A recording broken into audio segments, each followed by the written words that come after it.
भाई आप जैसे आपको तो सारा स्टैट पता है कि भाई लड़के क्या कर रहे हैं, लड़कियां क्या कर रही हैं। तो मैं आपसे पूछना चाह रहा हूँ कि ज़्यादा टेंडेंसी किसकी है, लड़कियों की ज़्यादा है या लड़कों की ज़्यादा है जो रिलेशनशिप तोड़ना जल्दी चाह रहे हैं? मतलब ये कुछ आप बता सकते हो रेशियो आजकल क्या चल रहा है? ऐसे एकदम से कुछ कह देना कि ये ज़्यादा कर रहे हैं ये तो ठीक नहीं है, बट फिर भी मैंने देखा है कि रिलेशनशिप को सस्टेन रखने के लिए ज़्यादातर कोशिशें फीमेल्स की ज़्यादा होती है। आप कह सकते हैं कि 55-45 ठीक है, एक फ़ीमेल ज़्यादा चाहती कि वो वहाँ रहे।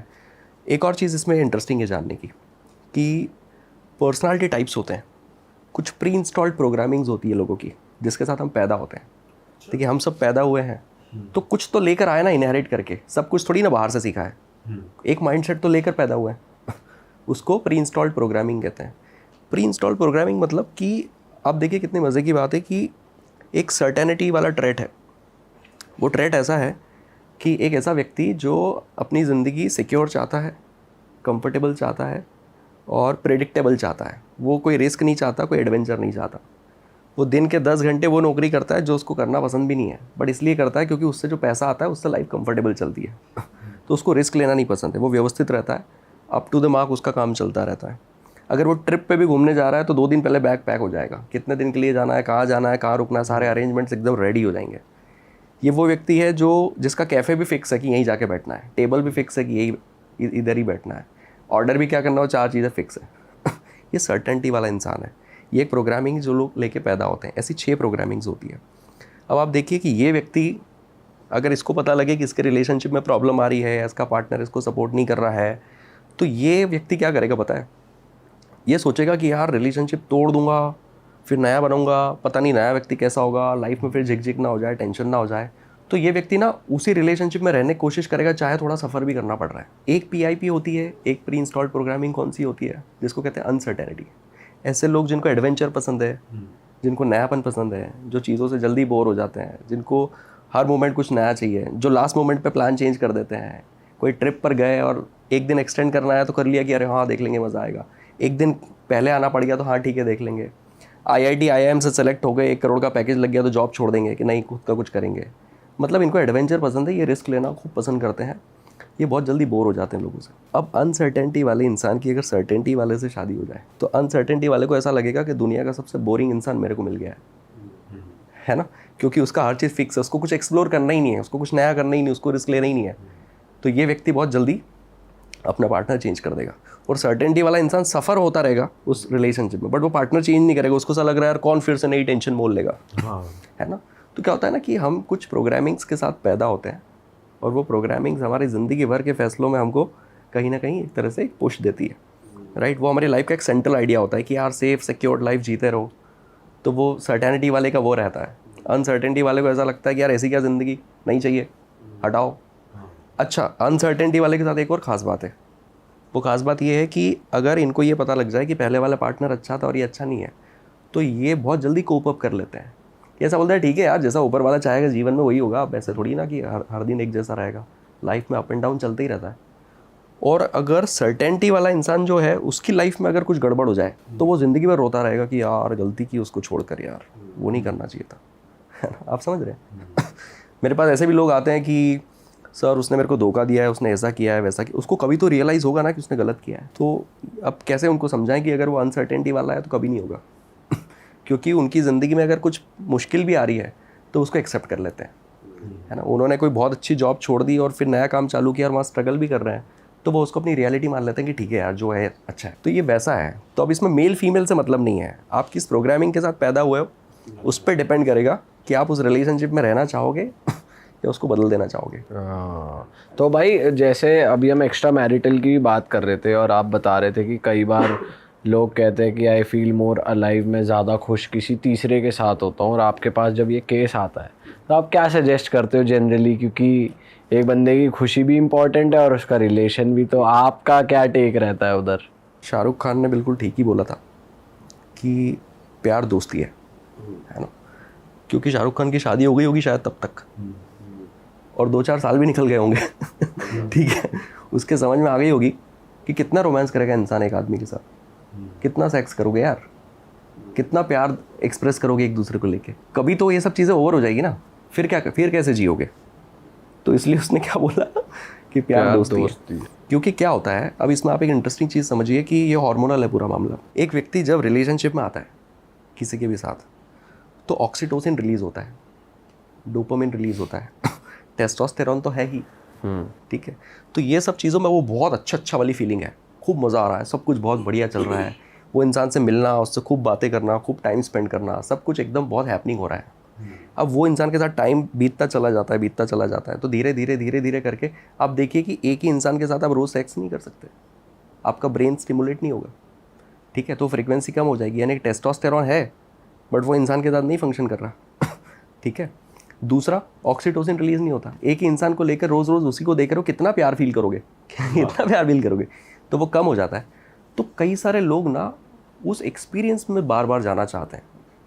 कई सारे लोगों को लगता है यार वो क्या मज़ा था यार शुरुआती फेज़। तो आप ज़िंदगी में अगर 10 बार रिलेशनशिप में पढ़ोगे ना, 10 बार वो एक्सपीरियंस आपको होगा। पर इंपॉर्टेंट चीज़ ये है कि वो टेम्परेरी है, वो 10 बार ख़त्म भी हो जाएगा। तो लोगों को क्या लगता है कि अब अगर उनको कोई और इंसान अच्छा मिल गया, जब उनको अलाइव फील हो रहा है, तो उनको ऐसा लग रहा है कि वो परमानेंट फीलिंग है, वो सच्चा प्यार है शायद। कुछ नहीं है, वो भी फेड हो जाएगा। हाँ, वो टाइम भी निकल जाएगा, वो भी हो जाएगा। वो इंसान भी एक टाइम के बाद आपको बोर कर देगा, फिर आप तीसरे। और कई सारे लोग करते रहते हैं, रिलेशनशिप बदलते रहते हैं हर 2-3 साल में नए लोगों के साथ, क्योंकि वो उस एडिक्शन में है, उस फीलिंग में बार बार जीना, उसको एक्सप्रेस खुद को करते रहना, अच्छा फील करवाते रहना, और ये सारी चीज़ें। तो ऐसा भी होता है। असली फेज़ आपके हिसाब से, मतलब जो मुझे अभी समझ आ रहा है, अगर सक्सेसफुल रिलेशनशिप चलाना है, मतलब वो मेरे ख्याल से तब है जब आप अगर शांत भी बैठे हो ना, और आपको एक दूसरे को कुछ कह भी नहीं रहे हो, फिर भी खुश हो, ज़्यादा कुछ चिक नहीं, मतलब रोमांस भी ज़्यादा नहीं हो रहा, लेकिन आप नॉर्मल हो। जितना आप नॉर्मल रहोगे, वो जब स्टेज आ जाएगी उसको आप एक्सेप्ट कर लो, वो ज़्यादा बेटर है। सबसे इम्पॉर्टेंट चीज़ मुझे लगती है कि अगर कोई व्यक्ति किसी से शादी करने वाला है, ठीक है, वो कितना अच्छा दिखता है, वहाँ कितना रोमांस है, कितना प्यार फील हो रहा है, ये सब चीज़ें जो है ना ओवरशैडो हो जाती है अगर कॉमन इंटरेस्ट अच्छे हों आपके। कॉमन इंटरेस्ट मतलब कि हमको क्रिकेट मैच दोनों को देखना पसंद है, हमको दोनों को फिटनेस पसंद है, हमको रीडिंग पसंद है, हमको राइड पे जाना पसंद है, हमको गार्डनिंग करना पसंद है, हमको म्यूज़िक पसंद है, हमको डांस पसंद है, इससे दुनिया भर के शौक होते हैं। अगर आपके किसी इंसान के साथ कॉमन इंटरेस्ट बहुत सारे हैं, तो उधर प्यार हो या नहीं हो, आपको इंसान की ज़रूरत है। आप समझ रहे हैं? आपको पता है कि आप भी फूडी हो, वो भी फूडी हो, तो आपके बीच में थोड़ा बहुत झगड़ा भी होता है, आपको लगा है सर छोड़ना यार, चलते हैं बाहर कुछ खा के आते हैं, ठीक है। दो लोग दोस्त क्यों रहते हैं, दोस्त क्यों बनते हैं, जबकि दोनों बहुत अलग है, दोनों की फ्यूचर एम्बिशन कुछ भी मैच नहीं कर रही, बट कोई ना कोई एक ऐसा इंटरेस्ट है जो दोनों का कॉमन है, जो उनको जोड़ के रखता है ना। और वो ज़िंदगी भर उनके बीच में लड़ाई भी हो जाएगी, कुछ प्रॉब्लम भी आ जाएगी। सपोज आप और मैं क्रिकेट के बहुत शौकीन है, तो ये क्रिकेट ही अपने को जीवन भर जोड़ के रख देगा, सिंगल एक कॉमन इंटरेस्ट। तो आप रिलेशनशिप में किसी के साथ पढ़ रहे हो, तो वहाँ रोमांस है, प्यार है, सेक्स है, ये है वो है या नहीं है, बट कॉमन इंटरेस्ट अगर है तो वो इंसान के साथ आप ज़िंदगी भर बोरियत में नहीं जाओगे।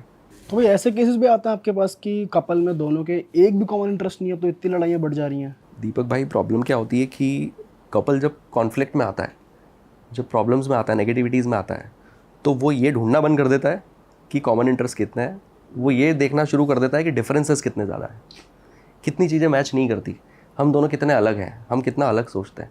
उसका फोकस उस चीज़ पे शिफ्ट हो जाता है, इंस्टेड कि वो ये देखे कि यार हमारी ये 2-3-4 चीज़ें तो एक जैसी है, और इसके लिए तो हम रह ही सकते हैं एक दूसरे के साथ। तो वो चीज़ इंपॉर्टेंट है। एक बहुत मज़े की बात मैं आपको बताता हूँ, साइकोलॉजिकल ही बात है पूरी। एक होता है DDG, एक प्रोसेस होता है, मतलब DDG। हाँ, मैं थोड़ा सा इसको ब्रीफ करता हूँ 2-4 मिनट लेके। हाँ। जैसे इस घर में मान लीजिए हम 25 साल से रह रहे हैं। अब मैं किसी दिन निकला, पास वाले अंकल क्रॉस हुए, और आगे जाके मेरी गाड़ी किसी से टकरा गई। फिर 4-8-10 दिनों के बाद, मैं तो रोज़ निकल रहा हूँ, पर 8-10 दिनों के बाद फिर ऐसा कुछ हुआ कि मैं निकला, पास वाले अंकल क्रॉस हुए, और आगे जाके मेरा चालान बन गया, है ना। अब दिमाग ने एक पैटर्न पकड़ना शुरू किया कि जब फिर तीसरी बार फिर मैं महीने 15 दिन में कभी निकला, अंकल क्रॉस हुए, और आगे जाकर मेरी गाड़ी का टायर पंचर हो गया। अंकल मनूस है, अंकल पनौती है, ठीक है। आप मुझे बताइए 25 सालों में क्या अंकल 3 ही बार निकले थे क्या? कितनी बार निकले थे? बट हमारे ब्रेन ने वो 3 चीज़ों को ढूंढा, उनको याद रखा, है ना, और उन 3 एक्सपीरियंस के अलावा बाकी सारी ज़िंदगी भर के एक्सपीरियंसेस को डिलीट कर दिया। तो DDG में पहला जो D है वो क्या है? डिलीशन। दूसरा डिस्टॉर्शन, यानी कि जो इन्फॉर्मेशन आई उसको तोड़ मोड़ देना, है ना।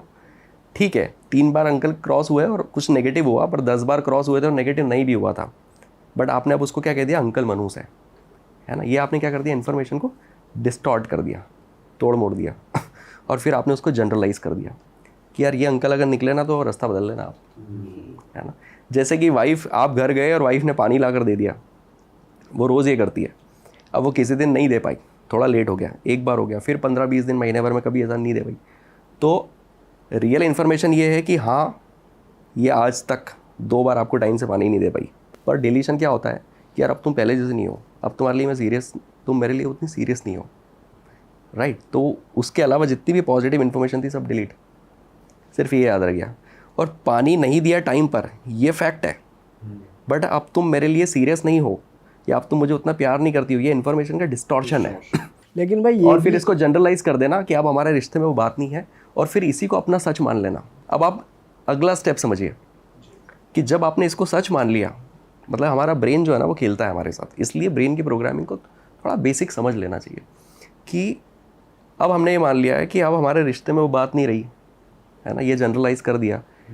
अब मैं और मेरी वाइफ के बीच में मेरा दिमाग सिर्फ उसी इन्फॉर्मेशन को रजिस्टर करेगा जो नेगेटिव हो रही है, जो इस पॉइंट को प्रूव कर रही है, ठीक है। बाकी सारी इन्फॉर्मेशन को डिलीट कर देगा, क्योंकि आप देखिए एक ह्यूमन ब्रेन के अंदर दिन भर में ऐसा बोलते हैं कि 52,000 थॉट्स आते हैं दिन भर, 52,000 थॉट्स। अगर हमारा ब्रेन हर थॉट को प्रोसेस कर देगा तो फट जाएगा।